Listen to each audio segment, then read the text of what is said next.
30 years ago, David Bamberger bought more than 500,000 acres of some of the most overgrazed and eroded land in the Texas Hill Country. I was looking for the absolute most abused ranch I could find, and I was just enthused when the soil conservation technician told me, "Bamberger, you just bought the worst ranch in Blanco County."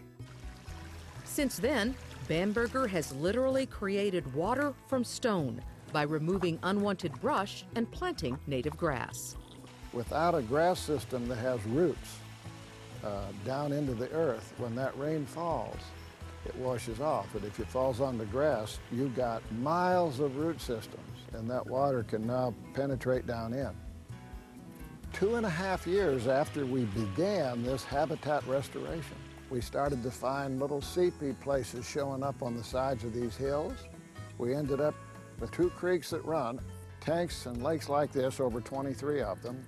One of the springs is the headwaters of Miller Creek, which flows into the Pedernales River onto the Colorado River and becomes the surface water supply for the city of Austin, 60 miles away. What we do here affects people miles and miles and miles away.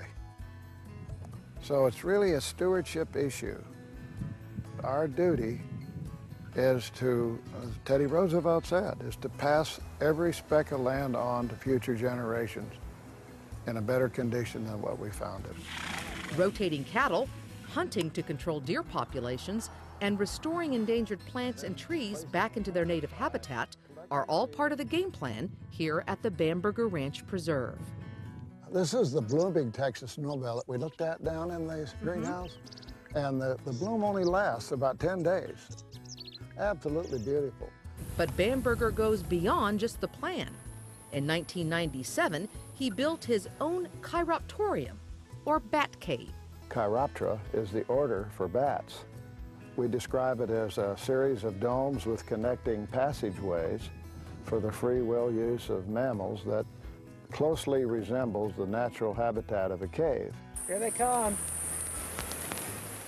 12 years later, 7,000 feet of rebar and metal is now covered with earth and is home to nearly 200,000 insect-eating bats, saving thousands of dollars in crop devastation. The guano left behind also brings an income in the form of high-dollar fertilizer. Build it and they will come. But all the work accomplished on the ranch wouldn't mean as much if it couldn't be used as a teaching tool for others.